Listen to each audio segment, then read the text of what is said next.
Hi, I'm Mack, and I'm on a mission to see the hurting get healed and the healed go out and heal others, in order for all of us to experience the true love and light we desire.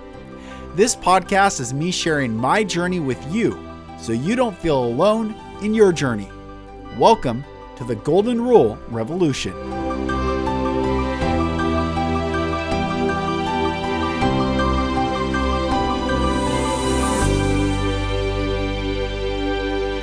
Hello, brothers and sisters. Welcome back to another episode of the Golden Rule Revolution. I am Mack. We're in for a treat today. I find this episode to be so beautiful and heartwarming. Dr. Amanda Casabella, she is a neuroscientist, researcher. She's brilliant and such a beautiful soul, such a beautiful person, and a light. She reached out to me a couple of weeks ago, and you'll hear in the podcast, it was just the perfect timing. It was a perfect timing, and it was a beautiful timed message. And then we connected, and I recorded with her this morning on my podcast, which you're about to hear, and then had the opportunity to be on her podcast. This is just a beautiful episode. She's a beautiful soul, and we talk about a lot. So buckle up and enjoy. So my dear sister, Dr. Amanda, thank you so much for coming on. First of all, I like I said in the intro, everyone, I was kind of down a couple weeks ago. It's been a weird and hard time. We had to put our dog down, and then you reached out to me with the nicest message, and I start crying in the garage. I was working out. And I came into the house, and I played your message to my wife, and I'm like, listen to this, like, to talk about divine timing. So I'm so thankful to have you on, and hello. Wow. Thank you for sharing this with me. I'm so sorry what happened to your dog. I just recently got a puppy, and I am experiencing a type of love that I couldn't imagine exist you can have for a being. Yes. So I feel you. Thank you. And then your message was like, what did I say? I mean, I don't know how you found me, but you're like, it's so I gotta. This is divine timing, always God finds. 100%. Like, this is. Sorry that I'm just randomly sending this audio. I am listening to the episode where you really talk about the choice, and I just love it because you have been able to put in words what I have been feeling years, and I've been trying to convey into some of my podcasts or some of my videos to people, and it's just amazing. Yeah, it's really just like people just say like a vaccine or a thing, but it's really way more what is a joy, a stage. And I feel it's really time for making a choice, because that has so much connotations into what type of world are we choosing we live on. And some of us have it clear. And anyway, and there's more message, but it was just kind, and in a time where it was just beautifully timed. It was divinely timed. So thank you. Thank you. In this message, we talk about the choice. Yes. What is that, right? And why we keep saying we need to make a choice? And what is the choice? Yes. Well, the choice, it's so interesting. I did this podcast yesterday talking about the law of free will is exemplified and utilized the most in the third dimension, in the duality, in the this or that, in the light and dark, in the fear or love. And in the Bible, Joshua, after they leave Exodus, they leave Egypt and go through the 5 books of the Bible, and the book of Joshua, the 6th book of the Bible, interestingly enough, the number 6 is the number of man. The 6th book of the Bible is named after a man, the first book named after a man. There's 6 letters in the book of Joshua. There's 6 letters in the name of Joshua. The 6th book in the New Testament is called Romans. also 6 letters in Romans in the first book in the New Testament with the word man in it. It's really incredible. There's so much quantum reality going on at all times. We have it's just incredible. So Joshua says, choose ye this day whom you will serve, as for me and my house will serve the Lord. We'll serve love. And I look at love supreme. It's what Lord means. It's the sovereign covering over all existence. And the choice isn't vaccinated or not vaccinated. The choice isn't mask or unmask or Democrat or Republican or this or that. The choice is love or fear. Or fear. I agree with you so much. And because, like inside of the vaccinated, not vaccinated, mask, not mask, there is not an absolute truth. Right. Like for some people, being vaccinated is a good thing and is working great for them. I got vaccinated, it worked good for me. Yeah. But for some people, it doesn't. And there is clearly that there has been adverse effects. That's fact. Yeah. So, but when we get bigger, is like, okay, do I compromise with love and with truth, no matter what? And the second choice that I have made is I am compromised with love, truth, no matter what, even if that implies recognizing that I'm wrong.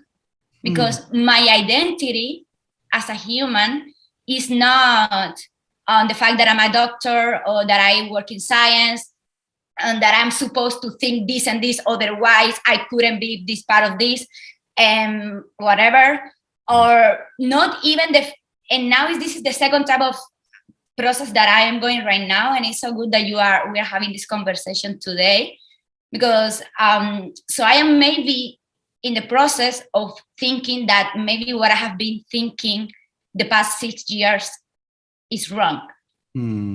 Like I was wrong the past 6 years. And I'm like, and the whole thing about this is because I want to start going more public and maybe launching a business and teaching about science and spirituality. But then I am like, what am I going to teach? Because is this real truth? And every time, and I think this is God or Jesus, because every time I think like I want to do this, something stops me and I'm like, wait, is this really truth? And I still feel like, like this deception, because when I moved here, what I noticed is that Christians, when I met Christians, like not Christians that say themselves that are Christians or Catholics that say themselves are Catholic and do the things, no. Christians that read the Bible, follow the Bible, those are the people that I always felt so much unconditional love and grounding and such a consistent, solid energy. But then, like I have never read the Bible. Like I may buy into that. I'm still not there. But then all these people in the spiritual community, I feel a lot of fakeness, so much hypocrisy. It's kind of like, right? So you get that vibe. And so that's one part. Then just like all the tools of the new age, and like, this is real. And you have a sentence in your Instagram that says a truth that is something that is 99% true. Yes. Wow. It gives 100% a lie. Yes. That's so good. That gives me chills. Yes. That's it. So the new age, I feel there is like 99% of truth, but it's still a lie. Yes. And if I am going to go there and teach people these things, I just don't. So if that requires for me saying, hey, I have been wrong for the past 6 years, that's totally fine. So because I choose love and truth and light no matter what. And I don't want to teach tools to people that somehow, even they work, they are somehow serving to the wrong energies. So work by the wrong means. So the end never justify the means. So I'm still learning how deceptive, like yoga or manifestation, that can be like, what are you really working through? So yeah, so I'm just like in this process right now. Amazing. First of all, sis, the humility to acknowledge that is everything. It's everything. And can any one of us know the absolute truth of truth? No, but what you said is the means, the journey. Am I in truth? Am I seeking truth? Do I desire truth? And I have chills right now. Just the fact that you asked, is this true? How many humans have forgot what truth is? We don't, in the nomenclature and the vernacular of our society, how often do we hear people asking what truth is? Is that true? We just have been so conditioned and beat down to accept and accept and accept and accept, from one fallen head to another fallen head, from one fallen head to another fallen head. And the truth is the only thing that makes us free. Exactly. And truth is so uncomfortable because people bind themselves, we bind ourselves to those truths that we somehow would make part of our identity, and it makes us very uncomfortable to really question that. Right. But I don't know, like, I think that we as a humans, we somehow, when we get to connect, like, we know what is not right and what's not, but then we overlook at it. But we know that love and light, we thrive to that, like, but then if we have like agendas or secondary agendas, stuff like that somehow makes that not convenient, we'd rather look to the other side. And this could be in my case, like, let's say that I want to start doing all these teachings and stuff like that, but maybe recognizing that I have been wrong. And it's like, for me, it has been easy because my primary compromise is like, I don't mind to be wrong. But if I didn't have that value, it would be very difficult for me to do all the work that, like, mindset that it requires to prove myself wrong. I don't know, to realize that maybe I was not. Yeah, I don't know. Wow, that's such a beautiful. It's interesting. We were talking about before we recorded the New Age world and Christianity, and I did a podcast last year in 2020, early in 2020, said why I left Christianity to find the love of God. And I grew up in such, I have a really crazy story, but I grew up in this dogmatic Roman Catholicism or hardcore Pentecostalism, these two worlds. And there was no room, even though it professed love, all it was judgment and fear. And I craved love. Like, I could cry right now. Like, I craved love. I craved love, and I sought it from people. I sought it from everyone else, until finally I came to this place that I really understood God is love, not the love of God, which is important to understand, but that God is love. And from him comes every good and perfect gift, everything that is good. And it says in the book of Romans, it says that Paul writes that God grafted the Gentiles into the vine to provoke the Jews to jealousy. And what I've been sharing with Christian leaders the past couple of years is that and it says in Malachi 3:6, I am the Lord, I change not. So God never changes. He is consistent, always consistent. So if he grafted the Gentiles into the vine to provoke the jealousy, meaning to wake them back up, like, you have lost your first love. You have forgotten that God is love. God is not about the do's and don'ts, the rights and wrongs, the law. God is about the heart of the matter, not the outward appearance of the matter. And I shared with Christian leaders that if God grafted the Gentiles in the vine do you not believe, or do you not understand that he's also going to graft the new age world into the vine? However, what you said was so good. There's false light in the new age world. And I said, there's also false light in the Christian world. And you said, well, one's missing consciousness and one's missing truth. Like, it's such a interesting concept. Yeah. What I noticed, okay, this is like, I have a very dear friend. She's very Christian. Mm-hmm. And she sent me a video about a Scott thing, that this guy, Scott, this devil thing that happened. And then I sent her back actually a video that has some symbolism, like a Bible here and some Jesus, but with some metaphysics symbolism.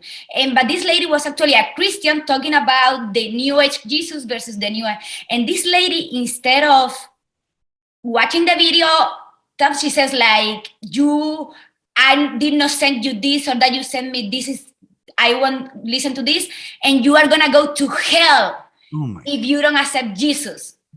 And I was like, well, clearly you just reacted out of your mindset.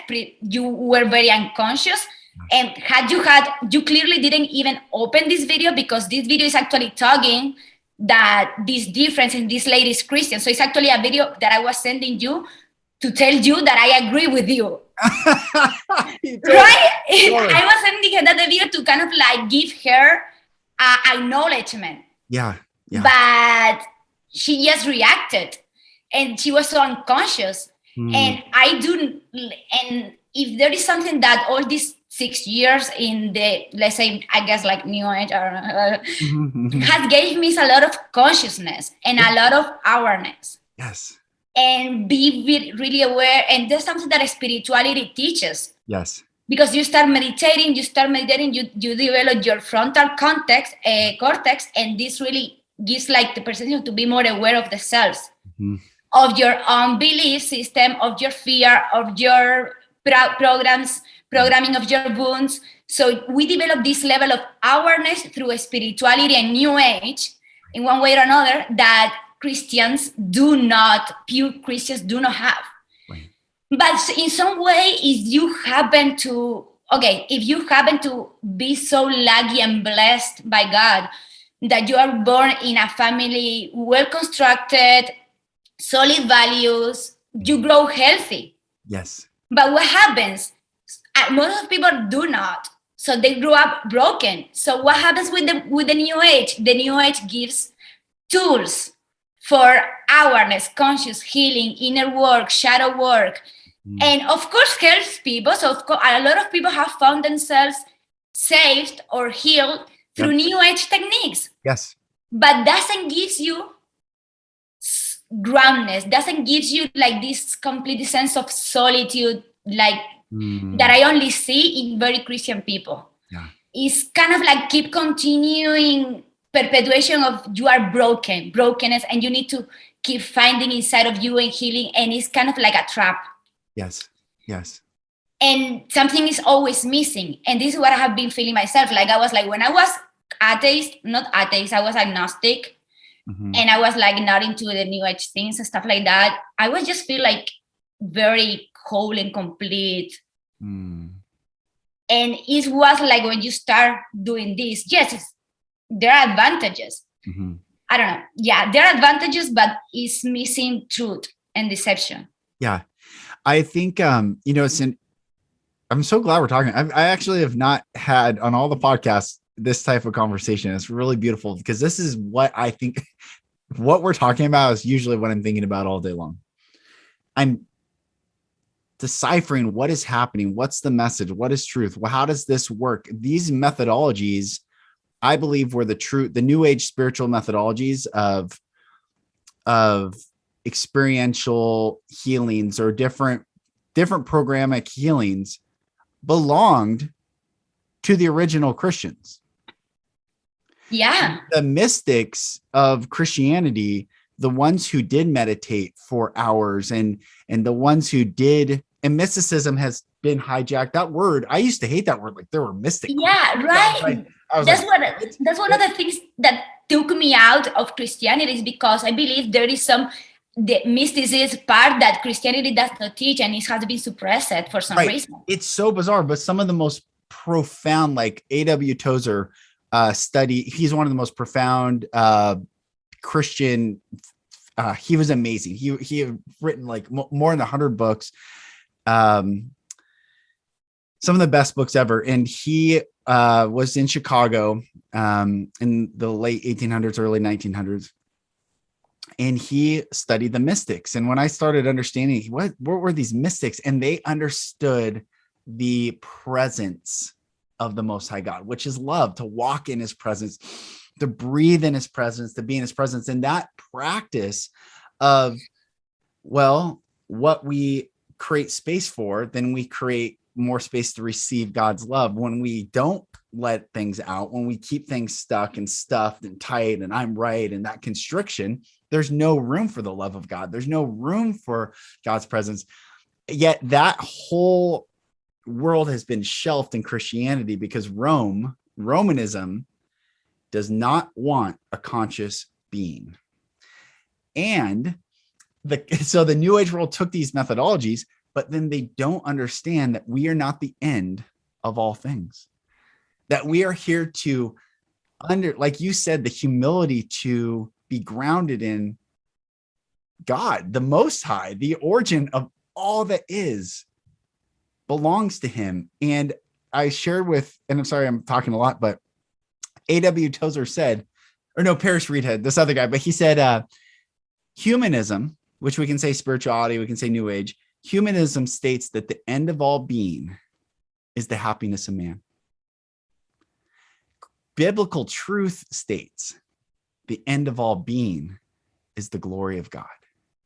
So yes, does God want to make us whole? Absolutely. Does God want to make us free? Absolutely. Does God want us to have consciousness and awareness in the prefrontal cortex and our pineal gland open and clear? And are we allowing God to work through? Absolutely. So that we can say, as the tree declares God's glory, as the blade of grass declares God's glory, as the animal in the forest declares God's glory, so can we declare God's glory. And I think that is just... That's massive, because that's glorious. This is like what you are just describing is the concept that, like, if I were like more from a New Age spiritual perspective, would be like, because we are this is that we are solid is just an illusion. And I have said this in my podcast, and this is quantum physics. So I think that's the part, like, I still cannot buy Christianity like full, like, you know, like, because, okay, what is quantum physics here? Because quantum physics for me is fact. Mm-hmm. So let's say that we are made of molecules, we are made of particles, atoms. So atoms are 99% empty. So what is inside of that? So in this, from a point of view of New Age or like metaphysics, is consciousness. Mm-hmm. Is this. So what you're describing is, okay, you really allow the glory of God impregnate everything, because actually yesterday I was kind of like teasing a little bit with my friend Christian, because she was like, no, because God is omnipresent, God is everywhere. And I was like, well, if God is everywhere, then God is inside of us. Mm-hmm. So Christian says that God has to be there and we are here. Mm-hmm. And somehow create the separation. But if we bring this mysticism part of Christianity, we start having like more like this omnipresence essence of God everywhere. And this is what it comes more with the quantum physics, New Age kind of thing. Yes. And I don't know, that makes sense to me. So thank you for sharing that. I will read about this about this author that you just mentioned. He's the philosopher.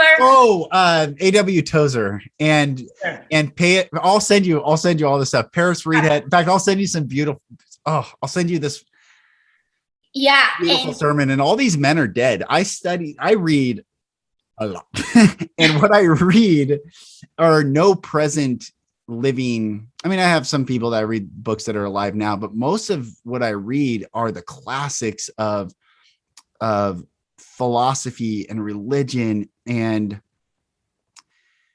we have we are not evolving. That is one thing that I think is the great lie. When Darwinism came into the nomenclature and vernacular of humankind, we are not evolving. We are devolving physically, spiritually, unless we practice consciousness, which is never touched by the second law of thermodynamics, which states order always turns to disorder. That is, entropy is a law that we like the evolutionists say, yeah, entropy, but, and it's like, no, you can't have a law and say, but it's either a law or it's not a law. And it is a law.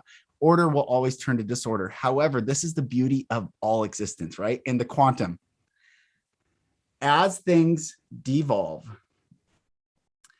when we remember who we are, where we come from, what is inside of us, who is inside of us, we are part of the non-devolution of our existence. We are part of the eternal, the majesty of the eternal. And this is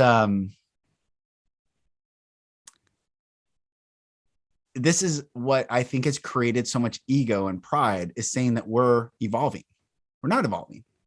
We can't, the King James Bible, this is a perfect example. The King James Bible, which came out in 1611, was written in a 5th grade reading level at the time. I will tell you, I've read it 7 times cover to cover. I will tell you, there is not one Christian I have ever talked to that said, oh, that's an easy book. They're like, oh, that's too hard to read. That was written for 11th grade or 11-year-olds 400 years ago. So that is a great data point to say, are we evolving? Are we devolving? Mm-hmm. The power structures that be want us to keep devolving so that they, in their consciousness, their dark consciousness, which doesn't devolve. I was talking to someone the other day. They said some of these Anunnaki people that are alive, they remember everything from their entire lives here on the planet, and they know we don't. So they know they can see us, we can't see them, all these different things. How we can essentially ascend above that plane is God. Anyway, I'm talking a lot. Sorry, I just no. I because every time you bring something, I get like, because actually what now that you mentioned the Anunnaki thing, this is another part that prevents me to kind of like fully getting to be Christian, right? Yep. Because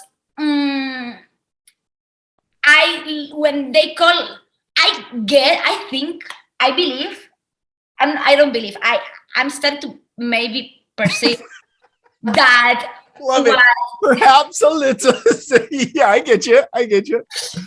What the Christians call the evil are these remnants, Anunnaki consciousness forces are playing in the planet through the industry, through the pharmaceutical system, through the cinema, through Hollywood, through all this. Religion, of course, control, Catholicism, and now they are emerging, and we are just seeing all this corruption. And of course, I get what so many people, like me, the first, do not want to know anything about religions. Because and then you see like, oh yeah, the New Age or all this sounds like more like, inclusive from everyone. Because first, if you don't know the Bible, and I don't know it, but you just see from outside, you really think there's very this patriarchy against the women kind of thing. That's what I used to believe. Yeah. Or I used to think. But maybe we can talk about it, because I know that you are an expert on this. Yeah. And then you all this judgment, like I had very hard to think, because I thought there was a bad thing that we, like, we're Christians, or they said that, oh, we are sinners. Right. And I was like, why religions put all this guilt on people? We are loved. Right. Like I couldn't accept Christian. And the more I talk to Christians, it's more like, yeah, we are just imperfect. And it's true. Like, but the reality is that it's true. That if I was just like so perfect and so loved, I haven't done bad things in my life, but I guess that I have been hurt people sometimes, like we hurt people, because if we are not healed, hurt people. Yep. That's right. So that technically makes us a sinner. Yeah. And there's nothing bad about it. Right. Is the connotation. And the other thing is, like, in spiritual world, they want to be all light and love. So just the act of the, like, oh, you are a sinner, and accepting you are a sinner is such a hit to the ego of spiritual people. Yes. That they don't want to, and including me. Like, I'm telling you, like, including me, for me, accepting that I'm a sinner is like a hit to my ego so much still now. Okay, can I share something with you on this? This is first of all, thank you. Thank you for your heart is such a beautiful heart. You have such a beautiful heart, and to share this. And the word sin has been weaponized. What it means, it's an archery term. The English language, where we get the word sin, is in the Hebrew. There's transgression, there's iniquity, and then there's this concept of sin. So when Jesus says, they asked him how to pray, and he says, pray the Lord's Prayer. Our Father, which art in heaven, hallowed be thy name. Thy kingdom come, thy will be done on earth as it is in heaven. Give us this day our daily bread, and forgive us our trespasses, not forgive us our sins. So trespassing, what's a trespass? When someone says, here's the line, no trespassing, and we're like, whatever. Well, that's we knew the line, and we went out of bounds. So the word sin is an archery term, like the old targets, like dart. I don't know if you ever played darts, but there's the center, and then there's the concentric rings. The perfect shot is to walk in love, to walk in the love of God. When we deviate from God's love, that's called a sin in the archery term. It's not that we're bad. It's not that we're evil. It's that, oh, hey, everyone can say, yeah, I haven't walked in perfect unconditional love. That's what the Bible says when all have sinned and come short of the glory of God. It's not all are born. We're not born sinners. That's something that also pushed me back. Like, you're telling me that I'm born sinner. No. This is a beautiful. This is such an important. Every Christian listening to this, it will rock them to their core. We are not one verse in that entire Bible that they have in their house or in their hands ever says we're born sinners. Thank you. Okay, now you have taken me closer to Christianity. Okay, so where that doctrine comes from, it says, David wrote in Psalms, in iniquity did my mother conceive me. That's it. Now, iniquity is here's how I describe iniquity to people. I give you a pure glass of water from a mountain spring high up in the Himalayas. There is no purer water than what I have just given you. And you're thirsty. And I give you this glass, and I say, oh, hold on. And I just put a little food color, just one drop of food coloring in it. Boop. And the food coloring goes into the glass, and you're looking at this thing like, why would you do that? That's what iniquity is. Iniquity is the impurity added to the vessel. So what's fascinating is David wasn't with his brothers. He was not counted with his brothers. And David's mom's never mentioned in the Bible, because I believe that David's mom wasn't the wife of David's dad. So in iniquity did my mother conceive me. There was something that happened between those two, that it was impure when he came forth. And God used, what's beautiful is God used that person who came from this impure, what the world deemed as impure, and brought so much glory. But that's where they get the doctrine of we're born sinners. The Bible does not say that. Now, the Bible does say, for all have sinned, of course. I've never walked in the unconditional love of God perfectly from first breath to last breath. All of us have walked out of the love of God and come short of the glory of God. So for all have sinned and come short of the glory of God. Now, this is what's this is why I think the new age world, or I don't even say new age world, because that's too big of an umbrella, but spirituality, which I do like, is accountability. And this is so important. When Christianity abdicates responsibility and accountability, they're like, oh, I'm just a sinner, like God has to save me. And like, no, I knew the line. At some point I knew the line and I chose to cross it, which is why Jesus says, forgive us of our trespasses, because at one point, maybe we're 5, maybe we were 6, maybe we were 36, maybe we're 40. I knew the line and I decided to cross it. Now, God, who is love, says the moment you just say, it's me again. Oh, forgive me of my trust. God says, whoosh, it's gone. It's gonzo. It's forever washed.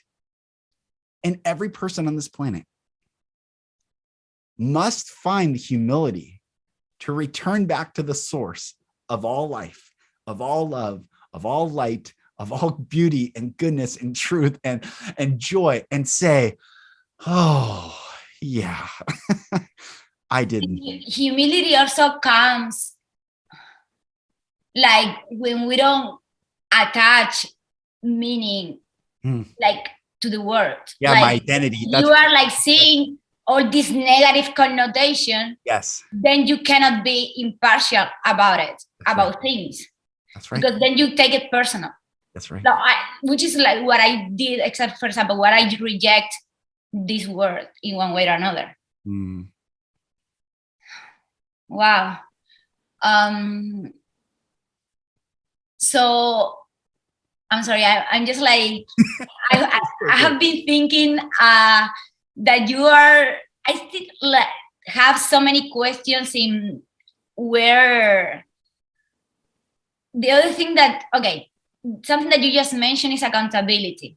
And this is something that I believe is also good from the new age or spirituality kind of view. And this is where I still don't know where, because we are responsible. It's taking full ownership and responsibility. Yes. And that's something that I guess that still Christians do not teach. And that's why keep people disempowered. That's because right. So what is the line where we take full responsibility for our reality and we put it to the hands of God? Because I believe, oh, this is so beautiful. So I was talking to a friend yesterday and she's like, no, because I put everything to God and I leave it to God. And I was like, well, you know, I read something that God, when we talk about all these wars in the world, people having hunger, and the pastor says, no, because God only takes care of things made by him. If he's man creation, then men need to take care of it. That's why we have all this in the planet. So when it comes to a personal level, every time I am, you know, like my ego is when we ate the apple and we decided to have free will. That's to say, I have my ego. Yeah. So we start generating a lot of things and dynamics and things in our reality that are a result of us. So that is man creation. Yeah. Therefore, we need to take full responsibility on that. And that's how we create a reality. So I guess that, you know, we do create a reality. So people in Christianity, they say, no, we do not create a reality. Everything is God. No, we do. And I guess that it is from our ego perspective. Yes. Now that I'm trying, you know, I'm just like kind of like unifying. Yeah. It's more for an ego perspective. We do create a reality. So we need to take ownership, responsibility, and consciousness and awareness of what we are creating, because this is man-made. It's not God. Right. It's not God's job to heal all the traumas that we have created from ourselves. Right. It's our responsibility. That's right. I don't know. That's what I'm just kind of like putting things together. I don't know what you think. Yeah, no, it's beautiful. I would also add that free will didn't start when they ate the apple or the fruit of the tree. They always had free will. They were given free will from the very moment they were alive. Okay. That's how they were able to eat the fruit in the first place. Yeah, exactly. So they had free will. That's so good.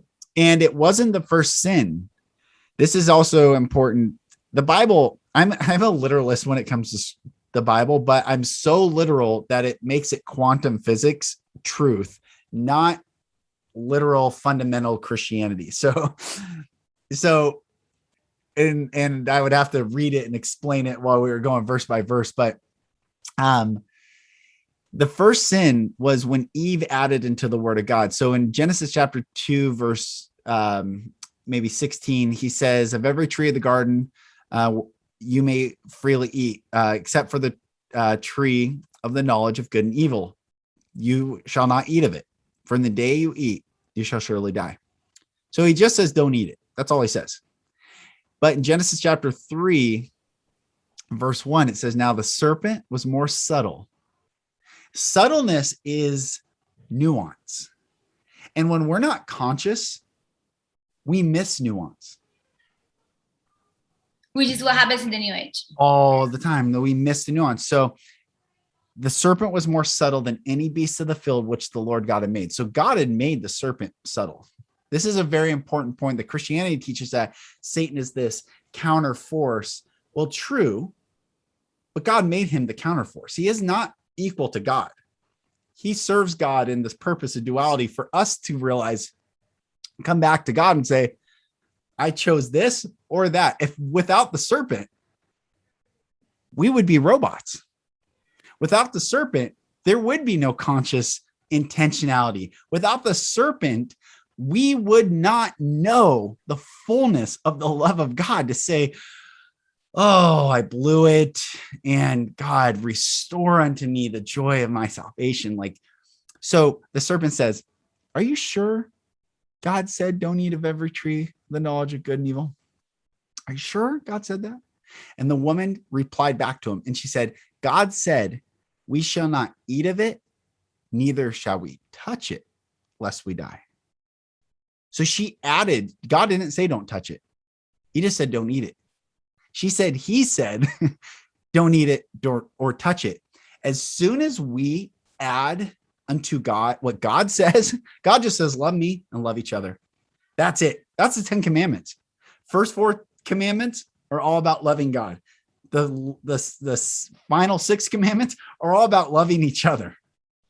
Love me, love each other. For this is the whole duty of man. But she added in what God said. God said this, and we got to do this. Wasn't that religion? You got to say this, you got to do this, you got to pray this, you have to do this right way. You have to blah, blah, blah, blah, blah, adding into the word of God. And then, so that's the first time she sinned. That's the first sin, is adding into what God said. And so they teach that it was when they ate of the fruit. That was just the byproduct of the fulfilling. But the serpent says, God does know that in the day you eat thereof, your eyes shall be opened, and you shall be as gods, knowing good and evil.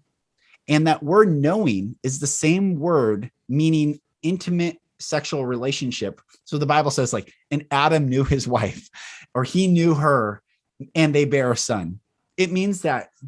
So the serpent saying, when you take of this fruit, you will be intimate with good, and you will be intimate with evil.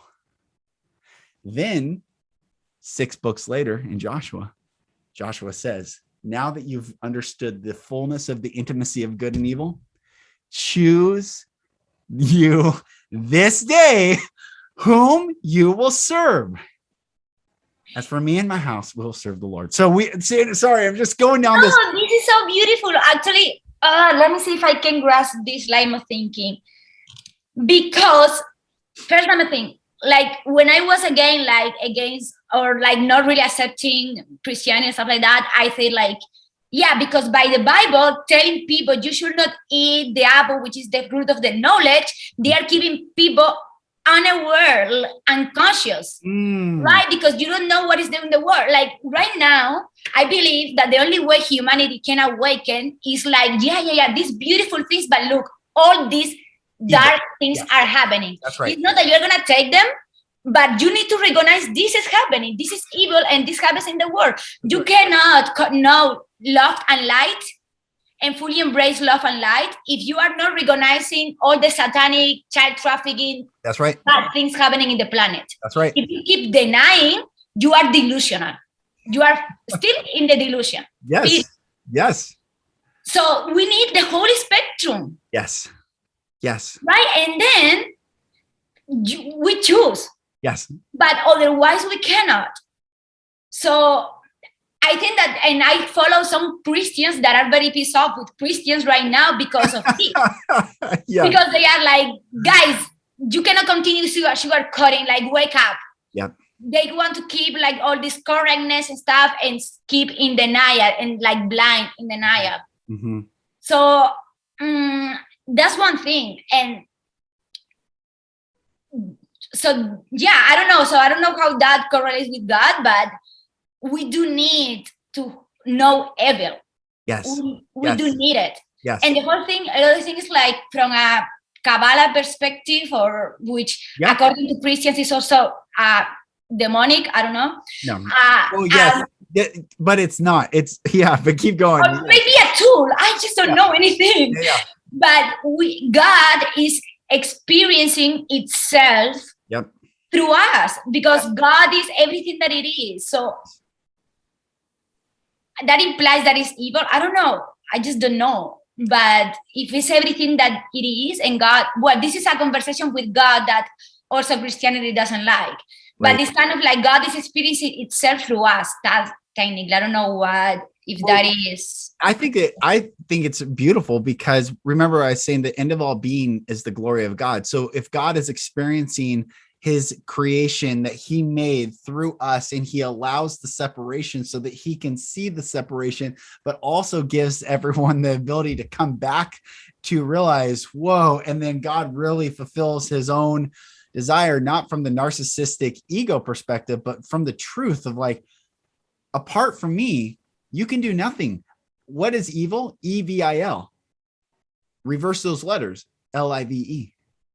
We are either choosing life to live or evil to die. And God is life. So that's why the AI world is evil, because it claims, even though it cannot exist without man's conscious mind, but it claims to be a self-sustaining life form apart from life. But it's a delusional lie, because what I said, I was with some buddies the other day, and I said, truly, it doesn't matter how metaverse the world gets and how AI the world gets and how advanced the world gets. You know who the true kings of the earth are? The plumbers, the electricians, carpenters, the roofers. If the plumbers, carpenters, electricians, and roofers said, I don't work unless you give me all your Bitcoin. What are the tech meta people get? That's not the truth of our existence. So what I'm showing is the truth is the people that know how to live on this earth and sustain life are the kings. Those, and I don't mean that from gender. I mean, you're a king, I'm a king. We're all. Yeah, I mean, I don't take it I won't be offended. It's a positionship. It's a positionship, right? Yeah. And God forbid those kings build armies of kings and say, we're coming and taking everything from you. I'm taking everything. I'm shutting your power off to the city. I'm shutting your water off. I'm shutting the food supply off. I'm shutting everything off unless you give me X, Y, and Z. What is the tech evolved liberal metaverse person going to do? Nothing. They are weak. And yet, this is why I want to make this really beautiful point. And yet, why don't those people do that? Because they could shut the world down in a second. Why don't they do that? Because in the very base nature of this earth, which those kings work in, everything is built in love. They are servants. Plumbers are servants. Electricians are servants. Roofers are servants. Carpenters are servants. And the Bible says, if you want to be great in the kingdom of God, learn to be a servant of all, which is a complete dichotomy to the New Age spiritual world. It says, I am the end of all being. No, we are a vessel to the glory of all that is. Yeah, that's so beautiful. That's so beautiful. And now that you are actually bringing the word servant, when I was a kid, I didn't know anything. Well, I knew that my whole purpose in life was to help people. That, not me, that we are humans here to help. We are here to help. That's what we're here. Like if you cannot exist without giving things to others, right? Yes. And this is what the Bible teaches. So it's such a huge truth. And now we have all these, again, New Age, all this community that, yeah, it's kind of like, it's like a selfish servant because they don't really serve unless there's something in return. And you feel that energy.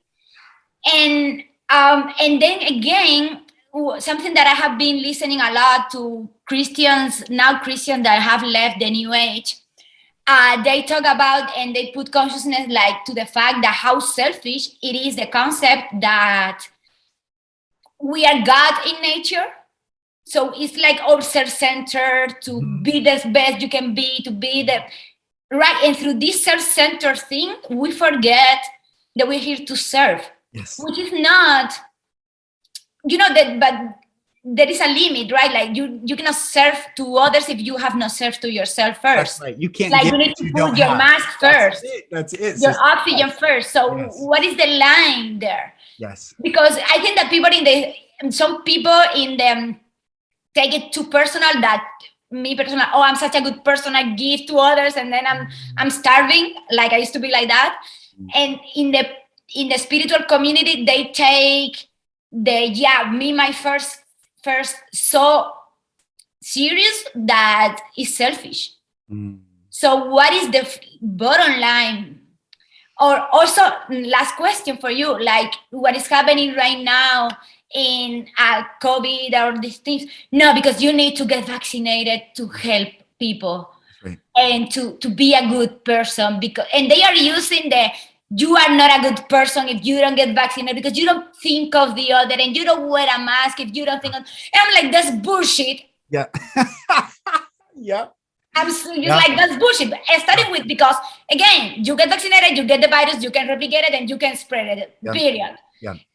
And I just don't want to get into that, but using that, I don't know. What is the line? Well, okay. So what true Christianity teaches, what biblical truth, and I didn't mean even you could say it from the Tanakh, the Hebrew Bible, even separate from the New Testament, teaches to embody it, not to obey it. So Jesus says, I and my Father are one. He that abideth in me, and I in him, the same bringeth forth much fruit. For without me, ye can do nothing. What this is saying, this is the law of one.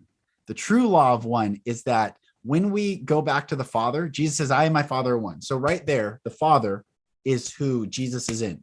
So Jesus said, I and my Father are one. He that abideth in me, where? In the Father. I and my Father are one. He that abideth in me, and I in him.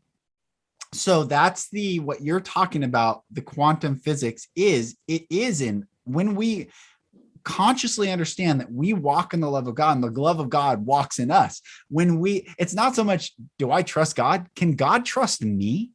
Do I love God? Can God love me? Can I talk to God? Can God talk to me? Am I in that place of me saying, God, here am I, take me, do with me whatever you want. I am 100% your vessel. That is when we are in him. And without that place, we can really do nothing. So it is about embodying Jesus, not serving Jesus. And this is really important. Little words make a big difference. So the Jehovah's Witness Bible says in John 1:1, in the beginning was the Word was with God, the Word was a God. And the Word became flesh and dwelt among us. And we beheld, and John 1:14 says, and we beheld the glory of the only begotten of the Father, full of grace and truth. But the Bible, all mainstream Christian Bibles say, in the beginning was the Word was with God, the Word was God. And all things were made by him. And we beheld the glory of, and the Word became flesh and dwelt among us. So the Jehovah's Witness Bible puts the word a God, instead of God, was God. The Word was God, or the Word was a God. This is a huge distinction dropping the deity of Jesus. Now, that's a huge doctrinal change. But here's another doctrinal change. The King James Bible is the only Bible that says this. Every other Bible uses the word through instead of by. John 14:6, he says, I am the way, the truth, and the life, and no man comes to the Father except by me. By? Every other Bible version says, I am the way, the truth, and life. No man comes to the Father except through me. And what do you think that's the difference? What's the difference? Great. When I am standing by him, I have decided, I know the model, I know the example, and I myself am presenting myself to the Father, just like Jesus presents himself to the Father, saying, here am I, just like the thief on the cross, like arms spread wide open, saying, Lord, remember me this day when you enter into the kingdom. And he says, surely thou shalt be today with me in paradise. Like I am standing with in the Father, Jesus, the model, because you can't go in a door by going by a door. It's not the same thing. It's to stand side by side. That's why Jesus says, I don't call you servants. I call you friends. Wow, you're just blowing my mind. Okay, this is the thing. Okay, repeat again which Bible is that and why you think that word was changed? They changed it. Rome changed it in 1881. I can give a dissertation on all the Bible versions that exist today. Because the movie La Cabaña, the shank. I don't know. There's a movie that a guy loses her daughter and the shack. Yep. The shack. Yep. For some reason, Christian says that is also deception. Yep.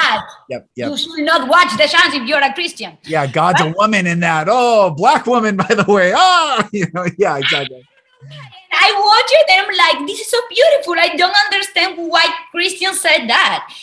And I think that the main concept, besides that, I don't know if this is a problem because God makes like a black woman and that's what pissed them off. I don't know. Mm-hmm. But the main concept is that Jesus presents as a friend. Yes, that's it. So makes sense the by thing that you are saying. Like the word by makes sense there. Yes, and guess what? All accountability then lies with me. All responsibility then lies with me. For me to go to God and say, God, this is me. This is what I have chosen. This is what I've said. Not, I was made this way. I grew up I was abused in every category. If I kept going like, well, this is just the way I am, or this is just the way I am. This is a victim mindset that stays never as a conqueror, never as a king, never as someone that walks in victory. If you want victory in Jesus, my Savior forever. He saw me and he bought me with his redeeming blood. Like these old hymns, you want victory? Take accountability for every single thing that we act, feel, see, hear, experience, childhood to now, and say, God, here am I. That's so beautiful. So the King James Bible came out in 1611, and look what happened in the world. It flourished. Let me write this. Truth, consciousness, science, the Enlightenment, everything starts flourishing in the world with this one Bible who the Catholic Church hated so much that Guy Fawkes, the Jesuit, tried to blow up Parliament with the gunpowder plot of November 5th of 1607, I think, like that. He tried to kill, because King James announced, I'm giving the Bible to every single person on the planet. You're not going to shock. Yeah, King James. He was the first Protestant king of the United Kingdom. He announced that he was going to give the Bible to everyone, because before that, only the priests had access to the Bible. So you had to go and they would say, well, this is what it says. And we subjugated our authority, our power, our responsibility to some joker. Yeah. And think of the intel of the confessional box. You want to rule a city, a town. You want to blackmail every single person in your town. You want to control a town. You have a intel apparatus called the confessional box. And now you know everything about everyone, and you can control everything and everyone. This is how the deep state still works today. They blackmail them, and then they have them as slaves the rest of their life. Yeah, because if they actually go out, you're like, oh, this is gonna go public. Yeah, exactly right. So Rome hated King James Bible coming out. So it came out, and it was never called the King James Bible. It's called the Authorized Version. But after he died, they mocked him and called it the King James Bible to try to disparage him. Kind of like what they do with Trump. They demonize people that are trying to stand for truth and love and beauty and goodness for humanity. Anyway, so 1611, 1711, 1811. By 1811, slavery was abolished in the United Kingdom. The United States had won its independence, the first constitution to ever be written in the world, declaring that every single person is equal under the law, that law is blind and justice is blind, and every person, whether you come from the blue blood lineages or you are a pauper, are all equal under the law, which is biblical. The Constitution of the United States of America, the Declaration of Independence, is such a magical, beautiful, inspired by God himself document that it changed the entire world. So we have 1811. Then the deep state comes, Rome. This is what's so interesting. The first world leader to recognize the Confederate South in the Civil War was Pope Pius XVI. Rome and the conspirators that shot and killed Abraham Lincoln were all Jesuit. So the Catholic Church is always, and Catholic Church is just a front to Rome. We are still under the kingdom of Rome. Rome rules the world. This is the Roman era still. It says it's a church, but it's not a church. It's a power structure. They just got wise because they couldn't protect their borders through military power. So they let go of the borders and changed into a philosophical power. And then they could spread through everywhere. And I say this many times on the podcast, the old Roman emissaries, and this is where you get the view of religion and Christianity, and this is very important. The old Roman emissaries would come to a new land. They would go to Spain. Spain was already conquered long ago, but let's just say like they came to Spain and they said, the emissaries, they said, we're coming. Submit or die. That's your option. Submit or die. We're coming. Yeah. What happened to the Native Americans? Exactly. Or South America, like Spain invading Southern America. Exactly right. The conquistadors were the military arm of the Roman Church, and they came to a new land and said, "We're coming. Submit or die." But once Rome lost its political borders, and it couldn't militarily keep the power structure going, they let go of the military borders, and they went and they changed the emissaries of Rome to missionaries of the Catholic Church. But what's the missionaries say? What is your view of Christianity? Accept us or die or go to hell. It's the same. I mean, when this person told me, like, if you don't take Jesus, you're gonna hell. I'm like, yeah, that's the same narrative. So that's what I don't like about Christianity is like I feel like it's very nasty. Kind of like, or what I'm saying is truth. And if you don't, everything is like, so, okay, what happens with other humans? Yeah. I don't believe me for having the lack of being born in a Christian world. I am better than a human that was born in a Muslim religion. Yes. No. Or Peruvian shaman town that will never even hear English probably, like exactly.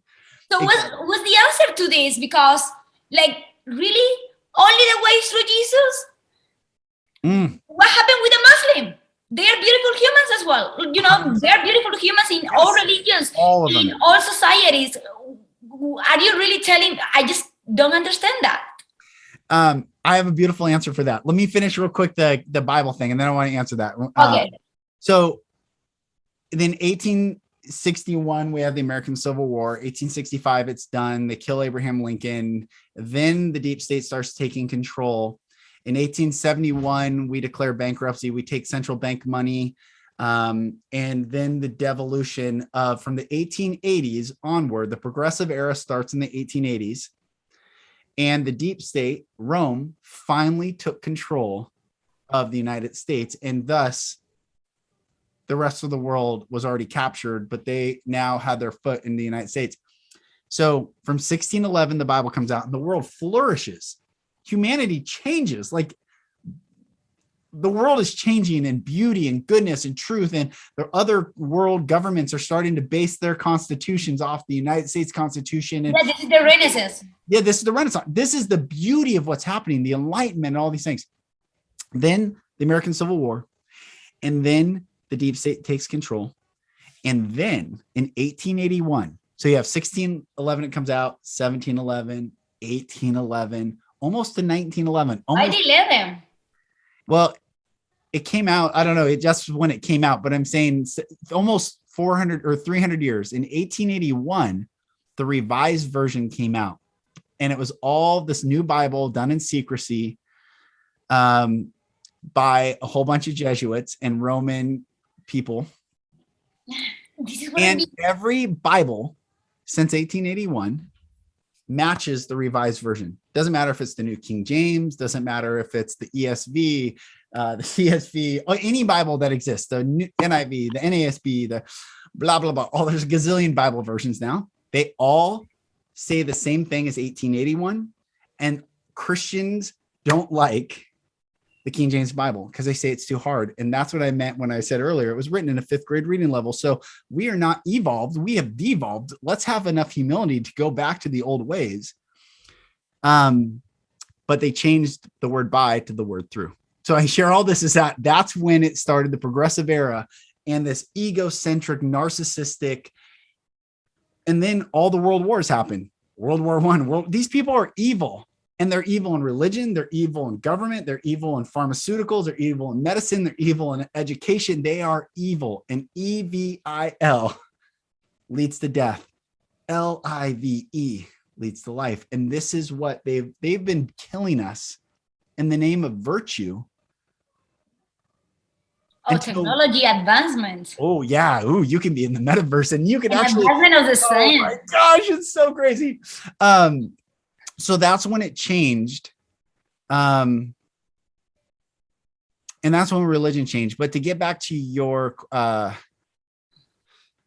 were you just saying? You were talking about, I mean, let's make a stop here because I think that you just have said, and honestly, I think that this conversation, we can have it in the other one. Okay. That sounds good. Okay, well, then everyone, you're going to have to go over to Dr. Amanda's podcast and listen to the follow-up on this conversation. Follow-up. Sister, thank you. I bless you. I love you. Thank you. Yeah, thank you. You have a beautiful rest of your day. Dear sister, thank you so much for coming on. Everyone, if you want to follow Dr. Amanda, I will put her information in the show notes. And thank you for listening. Please like, rate, subscribe, share.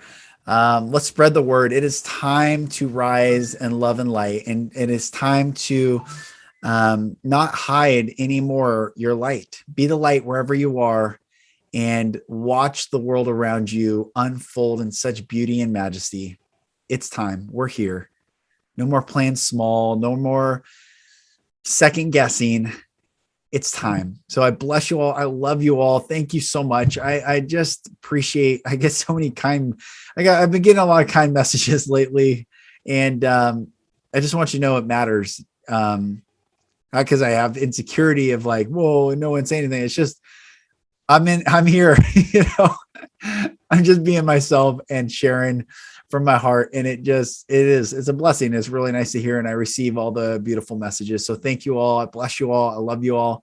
I'm Lucas Mack. This is the Golden Rule Revolution, where inspiration and purpose come from treating people like people and nothing less. I'll talk to you on the next episode. Thank you, brothers and sisters, for listening. For support in your journey, go to my website, lucasmack.com.